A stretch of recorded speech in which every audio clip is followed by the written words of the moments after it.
ये कहानी शुरू होती है आयरलैंड के एक संपन्न गांव में रहने वाले प्रीस्ट से। प्रीस्ट एक दिन चर्च के काम से अपने गांव से दूसरे गांव सफर कर रहा था।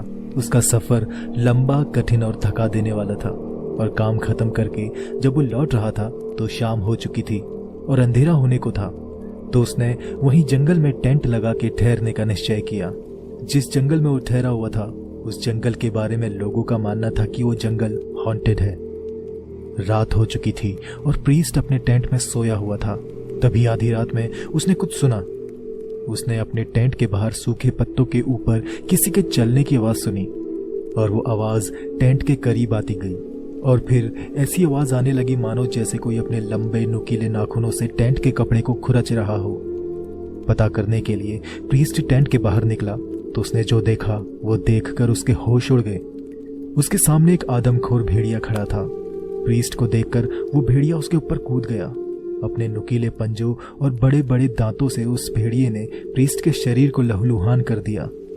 प्रीस्ट मान चुका था कि अब उसका अंत निकट आ चुका है और तभी भेड़िए की खींचातानी में प्रीस्ट के गले में लटक रहा क्रॉस उसकी शर्ट से बाहर निकल गया। उस क्रॉस को देखकर वो भेड़िया एकदम सन्न हो गया और उसने प्रीस्ट को छोड़ दिया। कुछ पल खड़े रहकर उसने प्रीस्ट की आंखों में झांका और फिर वहां से भागकर जंगल में गायब हो गया। प्रीस्ट अधमरी हालत में जमीन में गिरा पड़ा था। उस भेड़िए ने प्रीस्ट के शरीर को कई गहरे जख्म दे डाले थे और उन जख्मों में से खून बह रहा था। अगली सुबह रेंगते हुए गिरते पड़ते प्रीस्ट अपने गांव पहुंचा। गांव के डॉक्टर ने उसका बहुत अच्छा ट्रीटमेंट किया जिससे प्रीस्ट के जख्म जल्दी भर गए और वो बहुत कम समय में वापस अपने काम में चला गया। वो प्रीस्ट भगवान का बहुत शुक्रगुजार था कि भगवान ने उसकी जान बख्श दी। अब वो पहले से ज्यादा जोश और उत्साह के साथ भगवान का प्रचार प्रसार करने लगा। उसने अपने गांव वालों का विश्वास जीतकर अपने गांव में एक नया और बेहद ही शानदार चर्च बनाया। सभी लोग प्रीस्ट से बहुत खुश थे और उसकी बहुत प्रशंसा करने लगे। लोगों के दिलों में प्रीस्ट के लिए प्रेम और विश्वास और अधिक बढ़ने लगा और चर्च में अधिक से अधिक लोग आने लगे। लेकिन एक नई मुसीबत ने गांव को अपनी चपेट में ले लिया। हर पूनम की रात को उस गांव में रहस्यमयी तरीकों से कोई ना कोई मरा हुआ मिलता या फिर कोई ना कोई उस गांव से गायब ही हो जाता। कुछ लोगों का कहना था कि उन्होंने रात में वहां किसी अजीब प्रकार के जीव को घात लगाए देखा है। वो जीव इंसान की तरह चलता है, उसके शरीर में घने बाल हैं और उसका सिर किसी भेड़िए के समान है। उनका मानना था कि उनका गांव शापित हो चुका है और कईयों का कहना था कि ये भेड़िया मानव का ही काम है। वो एक एक करके गांव के सभी लोगों को मार रहा है। प्रीस्ट भी समझ नहीं पा रहा था कि आखिर उस गांव को किसकी नजर लग गई। उस गांव में इतने कत्ल हो चुके थे जिनका कोई अंत नजर नहीं आ रहा था। पूनम की एक रात को लोगों ने तय किया कि उस भेड़िए को जाल में फंसाकर मार डाला जाए, नहीं तो वो पूरे गांव को तबाह कर देगा। प्लान के मुताबिक उन्होंने रात में गांव के बीच एक खूबसूरत जवान लड़की को एक पेड़ से बांध दिया।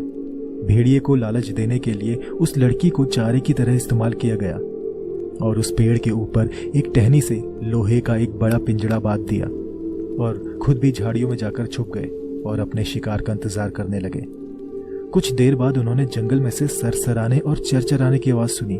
देखते ही देखते वो मानव भेड़िया जंगल से कूदकर गांव के बीच आ गया और लड़की पे नजर पड़ते ही वो उस डरी सहमी चीखती हुई लड़की की ओर लपका।